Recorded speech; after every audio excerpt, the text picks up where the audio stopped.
युवा भारत चैनल पर सभी को सादर नमस्कार।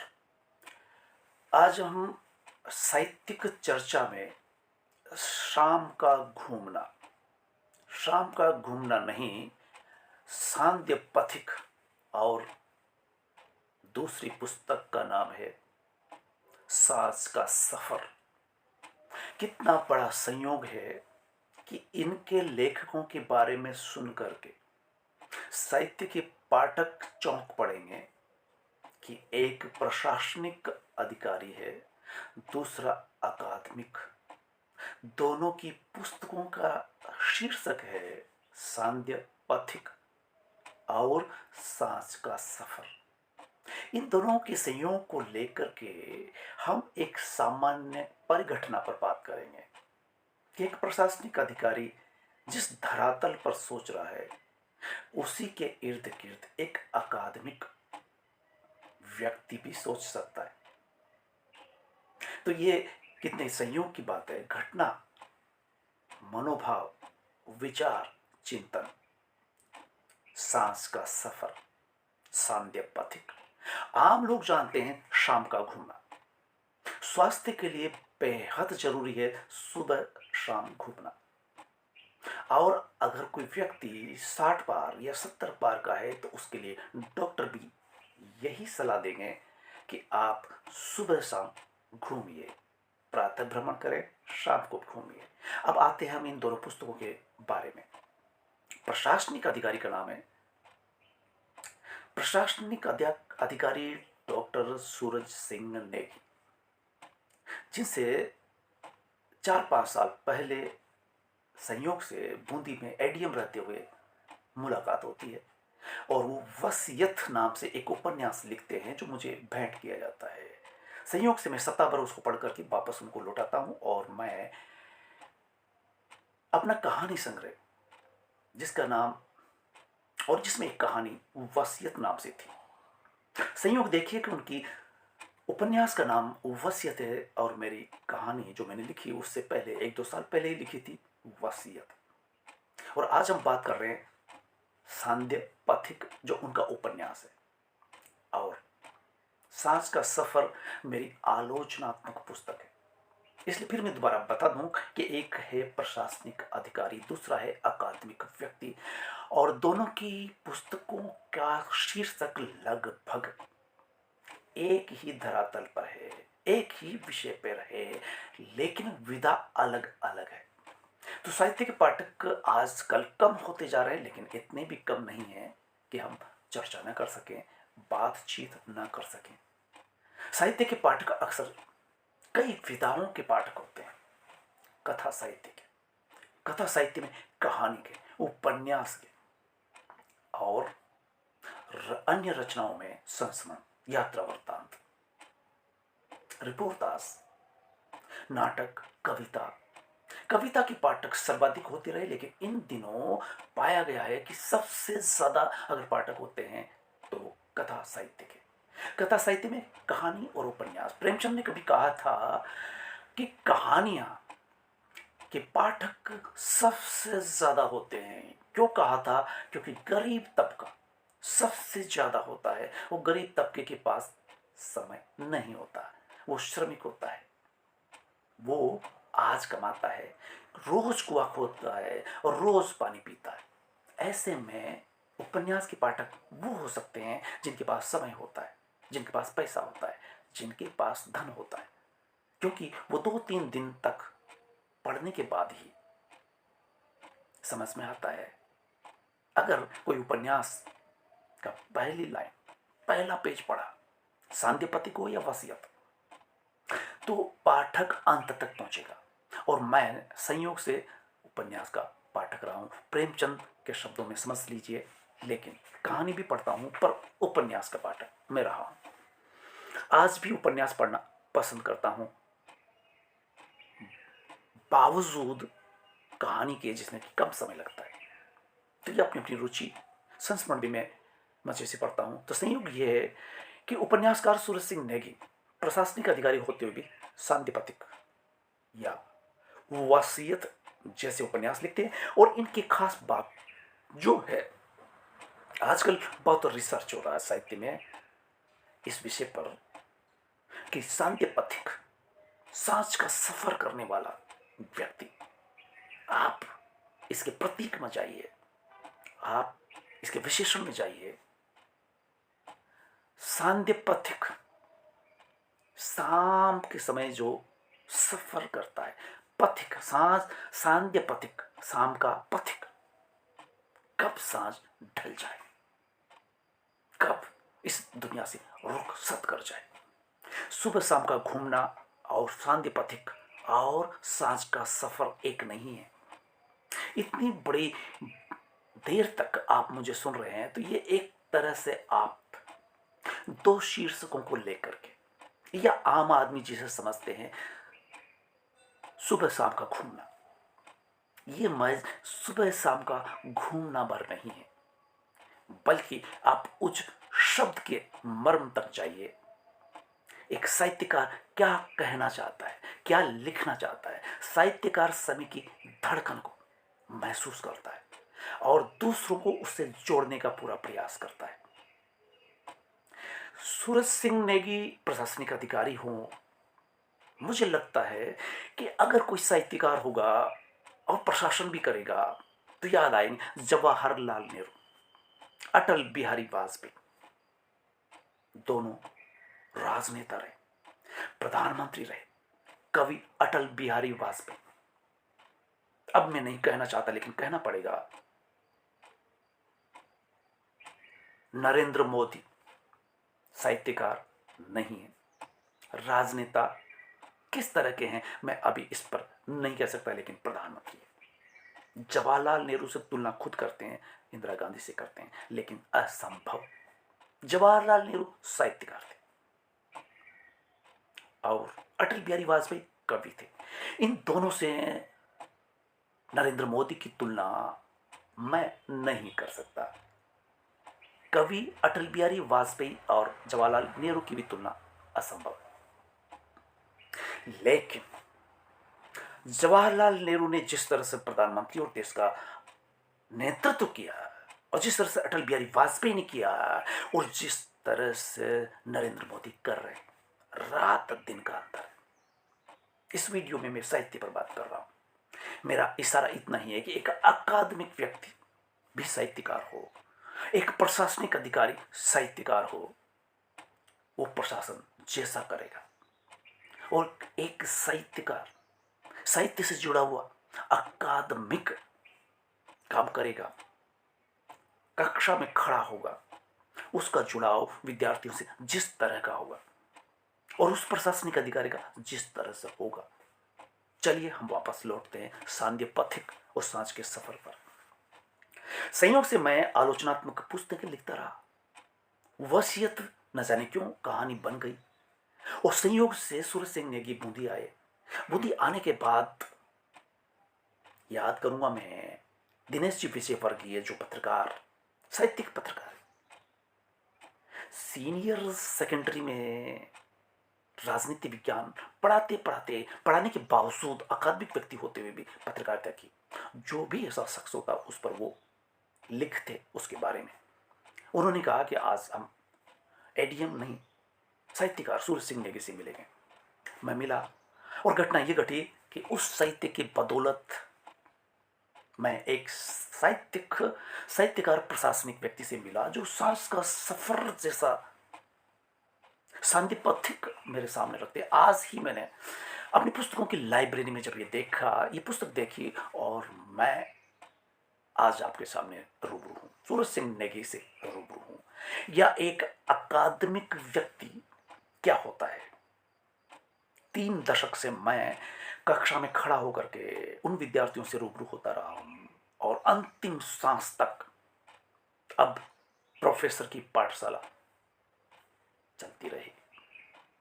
प्रशासनिक अधिकारी कल सेवानिवृत्त हो जाएंगे, लेकिन उनकी कलम भी चलती रहेगी।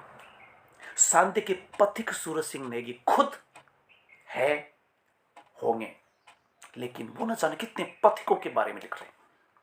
सांझ का सफर में सूरज सिंह नेगी हो या कृष्णा सोबती हो, समय सरगम लिखती हो, या निर्मल वर्मा हो, जो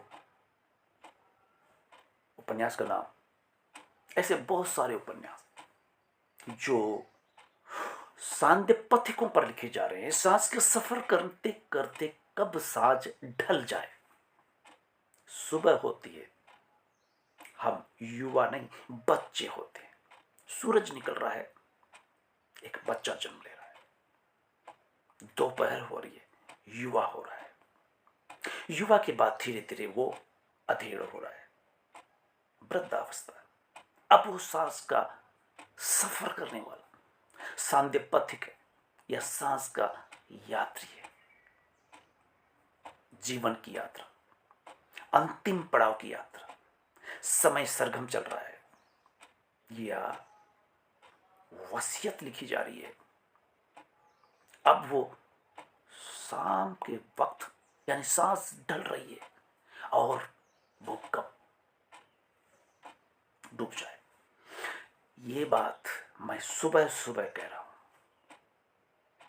उन युवाओं से कह रहा हूं कि तुम्हारा कुछ समय पहले जन्म हुआ, अब आप देख रहे हैं कि आपको जन्म देने वाले सांध्यपथिक सांस के यात्री हैं। उनका ख्याल रखा जाए, क्योंकि तुम भी कल सांध्यपथिक होने वाले हो, सांस के सफर करने वाले हो। सुबह शाम घूमते घूमते और सांध्यपथिक और सांस के सफर करने वाले यात्री का फर्क क्या है। मैं वापसी कहानी की कहानीकार को सलाम करता हूं। वो भी अकादमिक महिला होते हुए, साहित्यकार होते हुए, कथाकार होते हुए उन्होंने वापसी कहानी लिखी थी। और वापसी कहानी के विरोध में भारत में कितने ही लोगों ने आलोचना की थी कि ये कहानी का कथानक विदेशी है, यूरोपियन है। लेकिन आज हम सांध्यपथिक, वसीयत, समय सरगम लिख रहे हैं। न जाने और भी कितनी कहानियां जो सांस के सफर में, ऐसी कई कहानियां जिनका विश्लेषण, कई उपन्यास जिसमें सूरज सिंह नेगी के वसीयत भी है, सांध्यपथिक। आज हम इस वीडियो के माध्यम से आपके सामने रूबरू। इसमें सारांश है उस कथाओं का, उपन्यासों का, या उन पर जो भी लिखा जा रहा है। घर घर में सांध्यपथिक होता है, हर परिवार में बच्चा होता है और एक सांध्यपथिक होता है। दोनों एक नदी के किनारे हैं। इसको जोड़ता है एक युवा जो बच्चे को देख रहा है और एक सांध्यपथिक को देख रहा है।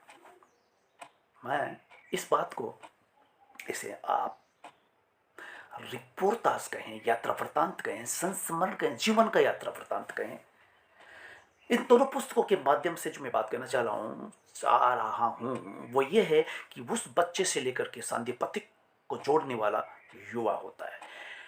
और जो युवा भारत के बतौर में बात कर रहा हूं, तो युवाओं को संबोधित है ये बात। कोई ये न समझ ले कि वृद्धों पर लिखा जाता है, सिर्फ वो वृद्ध ही पढ़ेंगे, या जो साहित्यकार सांध्यपथिक या वसीयत पर लिख रहा है, साज के सफर पर लिख रहा है, वो लेखक है, वो साहित्यकार है, वो रचनाकार है। वो बच्चे पर भी लिख सकता है, वो युवा पर भी लिख सकता है, वो देश पर, देश दुनिया पर लिख सकता है। सांध्यपथिक कहने का मतलब ये है कि हर युवा को समझना चाहिए कि कल वो बच्चा था, आज वो युवा है, कल सांध्यपथिक बनने वाला। इसलिए सांध्यपथिक को सैल्यूट करें, सलाम करें। वो धरोहर है, वो वसीयत लिखने वाले हैं, वो विरासत देकर के जा रहे हैं, वो खाद बन चुके हैं। एक कहानी संभवतः सांस के सफर में उसके बारे में लिखेंगे, विदेशी कहानी जिसका थीम और टाइटल मैं भूल रहा हूं, लेकिन वृद्धों के लिए उन्होंने लिखा है। और उसी में से ये टाइटल निकल के आता है कि हर वृद्ध अपना पूरा जीवन जीने के बाद फिर बच्चे और युवा के लिए खाद बन जाता है। खाद का मतलब समझिए। खाद का मतलब जो सबसे कूड़ा करकट होता है इस दुनिया में, जो भी हम खाते हैं उन सबको कूड़े में डालते हैं। कीड़े खाते हैं, सड़ जाता है, गड़ जाता है, और फिर सड़ा गड़ा करके फिर उस खेत में डालते हैं, और उस खेत में हकाई जुताई करने के बाद बीज डालते हैं। जितना उसमें खाद डलता है, बीज अच्छी फसल के रूप में तब्दील होता है। तो युवा भारत, आज का भारत, युवाओं के बल पर वो देश के सही नेता को चुने, देश को सही नेतृत्व दें। और याद रहे कि आज जो बच्चे को देख रहा है वही युवा सांध्य पथिक को भी देख रहा है। सांध्य पथिक कब खाद बन जाएगा? खाद बन रहा है। मैं, सूरज सिंह नेगी, कोई भी साहित्यकार, कोई भी व्यक्ति जो इस जिंदगी में, इस जीवन में जो कुछ उसने किया वो अंततः खाद बनने की प्रक्रिया में ही है। हम कुछ भी नहीं है। मैं रमेश चंद मीना, मीना परिवार में पैदा हुआ, उसकी कुछ संस्कृति, लेकिन मैं अब सिर्फ कलम का धनी हूं। इना मीना टीका कोई भी हो, मानव मात्र के लिए, और फिर खाद बन जाना समाज के लिए, एक बेहतर समाज पैदा हो। साहित्यकार का उद्देश्य, साहित्यकार का सरोकार जन सरोकार होता है। और जन सरोकार की बात कहते हैं तो जवाहरलाल नेहरू हो, अटल बिहारी वाजपेयी हो, नरेंद्र मोदी हो, नरेंद्र मोदी को समझना चाहिए कि वो देश के लिए है, देश के लिए खाद बने। अटल बिहारी वाजपेयी, जवाहरलाल नेहरू, इंदिरा गांधी, ये सब देश के लिए खाद बन गए। एक साहित्यकार भी अंततः समाज के लिए खाद बन जाता है। सूरज सिंह नेगी प्रशासनिक अधिकारी है, मैं उनको भी सलाम करता हूं, और वो भी सुनेंगे इस बात को तो एहसास इस बात का होगा कि वो भी इस धरातल पर सहमत होंगे कि हम सब खाद, जन सरोकार को लेकर के बात करते हैं। प्रधानमंत्री होकर के देश के लिए अगर देश के खिलाफ है, वो खाद नहीं, वो कूड़ा ही है, जो उस खेत में डाला नहीं जा सकेगा, वो कूड़ा ही रह जाएगा। अब दूसरी बात निकल करके आई है, हम खाद बन जाएंगे। हर व्यक्ति का उद्देश्य होना चाहिए कि वो अंततः खाद में तब्दील हो जाए। अगर जितना बेहतर खाद होगा उतनी बेहतर फसल होगी, और वो खाद ठीक से नहीं बन रहा, उसका उपयोग नहीं, वो कूड़े में ही तब्दील हो जाएगा, उसमें गंध आएगी, बास मारेगा वो। चाहे वो प्रधानमंत्री हो, चाहे वो आम आदमी हो, चाहे वो श्रमिक ही हो। दशरथ माझी श्रमिक थे, लेकिन आज उनको सैल्यूट करते हैं। पहाड़ तोड़ करके सड़क बना डालता है। महात्मा गांधी को सैल्यूट करते हैं, वकालत करते हुए खुद के लिए वकील बनते हैं। जन सरोकार न हो वो खाद नहीं बन सकते। सबसे बेहतरीन खाद है महात्मा गांधी, गौतम बुद्ध, कबीरदास, डॉक्टर अंबेडकर, ये सब खाद है, बेहतरीन खाद है। आज भी फसल पैदा कर रहे हैं, आज भी बीज डाला जा रहा है तो एक अंबेडकर निकल करके आता है, एक लड़का 14-15 साल का, जिसमें अंबेडकर बोलता है।